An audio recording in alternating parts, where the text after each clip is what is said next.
You just paid $40 for a t-shirt that was never worth more than 12. You didn't get tricked by the fabric. You got tricked by a number. A number you saw for less than a second before you even touched the shirt. That number is still running your brain right now, and you have no idea it's there. This happens to you constantly, not occasionally. Constantly, every price tag you glance at, every salary someone mentions before you name your own, every originally $80, now 40 sign in a store window.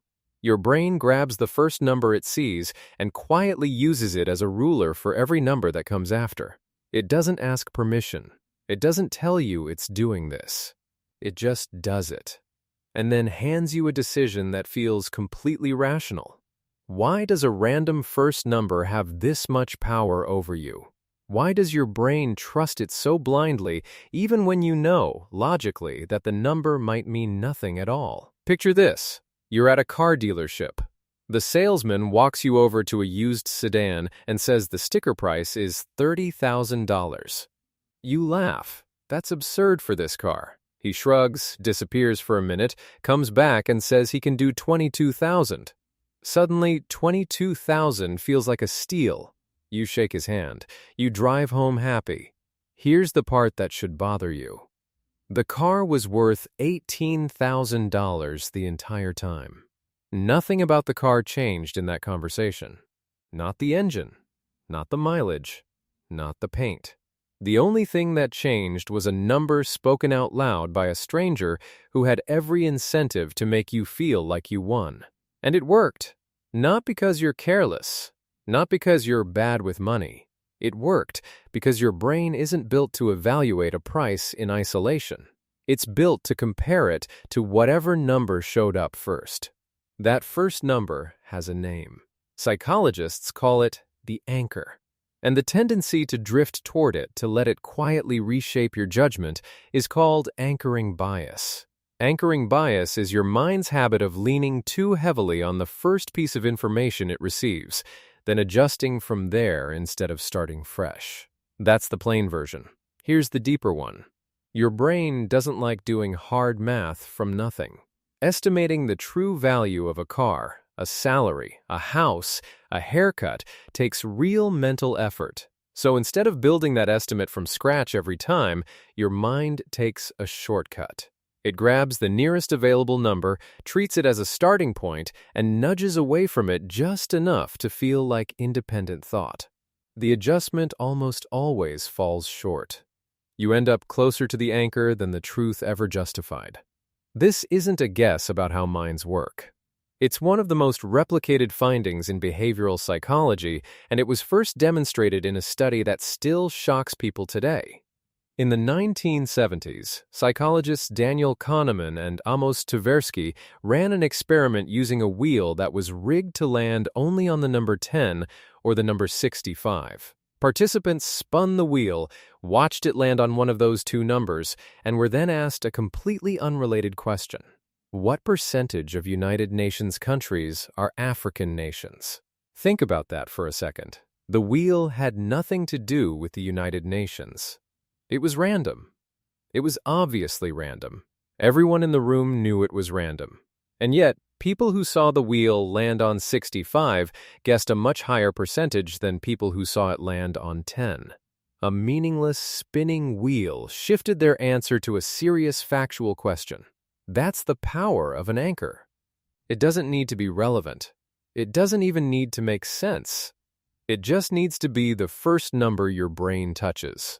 Kahneman later built on this work with his idea of two systems of thinking, one fast and intuitive, one slow and effortful. Anchoring thrives because your fast system reaches for the anchor immediately, and your slow system, the one that could actually correct for it, usually doesn't get invited to the meeting. Adjusting away from an anchor takes energy. Most of the time, you don't spend it. Researcher Dan Ariely ran a version of this with his students that's just as unsettling. He asked them to write down the last two digits of their social security number, then bid on ordinary items like wine, keyboards, and books as if the digits were dollar prices. Students with higher final digits in their social security number consistently bid more for the exact same items than students with lower digits. Their social security number has nothing to do with the value of a bottle of wine. Nothing. But once that number was written down and sitting in front of them, it became the invisible ruler their brain measured everything else against. Here's the plain English version of what's happening inside you every time this occurs. Anchor means the first number or piece of information you encounter. Adjustment means the small mental step you take away from that anchor toward what feels like a more accurate answer. The problem is your adjustment is almost always too small, too timid, too close to where you started. You think you moved a long way from the anchor. You barely moved at all. Why would evolution build a brain this lazy? It isn't laziness, not really. It's efficiency. For most of human history, a quick estimate that's roughly close was more useful for survival than a perfectly accurate one that took 10 minutes to calculate. Anchoring is a shortcut that usually gets you into the right neighborhood fast. The problem only shows up in a world built specifically to exploit that shortcut. A world of sale prices, opening offers, and compare at tags designed by people who understand exactly what your brain will do with the first number they show you. So, where else does this quietly steer your life, besides the car lot? Negotiating a salary. Whoever names a number first sets the anchor for the entire conversation. Ask for a modest raise, and even a generous boss will unconsciously measure their counteroffer against your low starting point. Ask for something ambitious, and suddenly the reasonable middle ground both of you land on is dramatically higher, even though nothing about your actual value changed between the two conversations. Research on negotiation consistently shows that the first offer on the table predicts the final outcome far more than either side likes to admit. Restaurant menus play the same game. That absurdly expensive bottle of wine at the top of the list isn't there because the restaurant expects you to order it. It's there to make the second most expensive bottle look like a bargain by comparison. You feel like you're being sensible. You're actually just reacting to an anchor someone placed above your eyeline on purpose. Even your mood can act as an anchor. Ask yourself how satisfied you are with your life right after describing a recent frustration. And your answer skews lower than if you'd been asked cold. The frustration became the anchor. Your whole sense of your life quietly adjusted around it. But here's where it gets stranger, and this is the part that separates people who stay stuck from people who learn to see it coming. Anchoring bias doesn't just affect strangers negotiating with you, it affects your relationship with yourself. The first grade you ever got on a test can anchor how smart you believe you are for years. The first salary you were ever offered can anchor what you think you deserve for the rest of your career, long after your skills have completely outgrown that number. The first person who ever described you a certain way, harsh, disorganized, not a leader, can become an anchor your self-image keeps drifting back toward even after you've clearly changed. There's a strange twist researchers have found too. You'd think that knowing about anchoring would protect you from it. It mostly doesn't.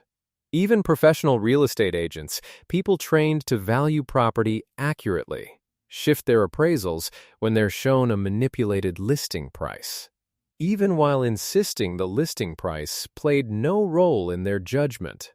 Expertise doesn't make you immune. Awareness alone doesn't make you immune. The bias operates below the level where willpower can reach it. So what actually works? Not ignoring anchors, because you genuinely cannot unsee a number once you've seen it. What works is refusing to let someone else choose the anchor for you.